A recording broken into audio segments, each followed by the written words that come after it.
Prije nekoliko dana počeo je program obilježavanja 2. oktobra koji ima veliki značaj za Tuzlu, budući da se radi o historijskom datumu kada je ovaj grad oslobođen u Drugom svjetskom ratu.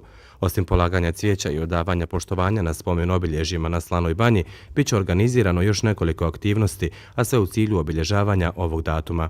U programu obilježavanja 2. oktobra, odnosno 75 godina od oslobođenja, bit će, kao što je i do sad bio običaj, svečana sjednica gradskog vijeća na kojoj će biti, pored prigodnih referata, i dodjela priznanja zasluženim građanima grada Tuzle i počasnom građaninu. A u večernjim satima, kao poklon grada građanima Tuzle, bit će organizovan koncert Crvene jabuke na Trgu Slobode. Zasluženim građanima će u okviru aktivnosti obilježavanja ovog datuma biti dodijeljena i priznanja, a jedno od najvećih će dobiti i estradni umjetnik i interpretator sevdalinke Nedžad Salković, koji će svečanim koncertom 1. oktobra obilježiti 60. godišnjicu rada.